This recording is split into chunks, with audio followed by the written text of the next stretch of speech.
এই জেনপাস Yuji 2025 aspirant তোমাদের round 2 এর যে সিট অ্যালটমেন্ট রেজাল্ট তা কিন্তু অলরেডি প্রকাশ করে দেওয়া হয়েছে।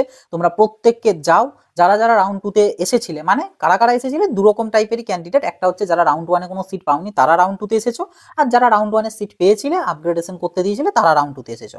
তো তোমরা দু টাইপেরই ক্যান্ডিডেট রাউন্ড 2 তে আছো। তো তোমরা চেক করো, যারা পাওনি তারা চেক করো পেলে কিনা, আর যারা আপগ্রেডেশন করতে দিয়েছিলে তারা চেক করো আপগ্রেড হলো নাকি যেটা পেয়েছিলে সেটাই রইলো।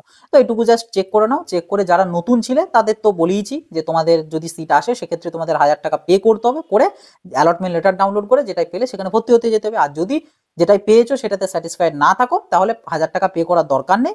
তোমার কোনো রকম, যেহেতু ভর্তি তো হবে না, তুমি শুধু শুধু কেন 1000 টাকা পে করবে, তো পে করবে না। আর যারা আপগ্রেডেশন করতে দিয়েছিল তারা তো অলরেডি রাউন্ড 1 এতে পে করে দিয়েছিল, তো ওই জন্য তোমাদেরকে দ্বিতীয় টাইম পে এখানে করতে হবে না, জাস্ট লেটারটুকু ডাউনলোড করে নিতে হবে। কারণ মানে সেম থাকলেও লেটার ডাউনলোড করতে হবে আর নতুন কলেজ এলেও লেটার ডাউনলোড করতে হবে, ঠিক আছে?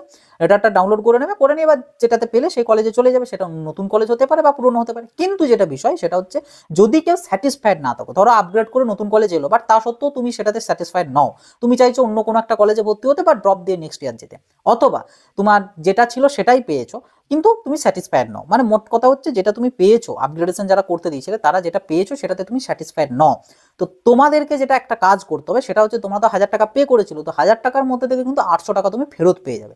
কিন্তু কিভাবে পাবে সেটা, সেইটার জন্য একটা পোর্টালে উইথড্রয়াল বলে একটা সেকশন আছে। তো সেই উইথড্র সেকশন থেকে গিয়ে তোমাকে তোমার সিটটাকে উইথড্র করতে হবে, তবে তুমি 800 টাকা কিন্তু ফেরত পাবে।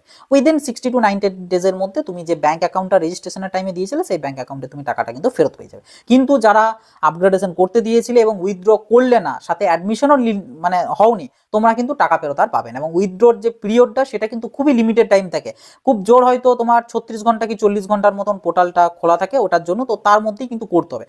কিভাবে কি করবে উইথড্রল সেকশনটা আর উইথড্র সম্পর্কিত আরো বেশ কিছু তথ্য আমি একটা বিস্তারিত বড় ভিডিওটা আমি ডিসকাস করেছি, ভিডিওটার লিঙ্ক আমি এখানে দিয়ে রাখবো, আদারওয়াইজ চ্যানেল ভিজিট করলেও পেয়ে যাবে। তো অতি অবশ্যই যারা এরকমটা করতে চাইছো, মানে আপগ্রেডেশন করতে দিয়েছিলে বাট সিটে তুমি আর কি স্যাটিসফাইড নও, তো তোমরা সিট উইথড্রটা কিভাবে করবে অতি অবশ্যই ভিডিওটা দেখে নেবে।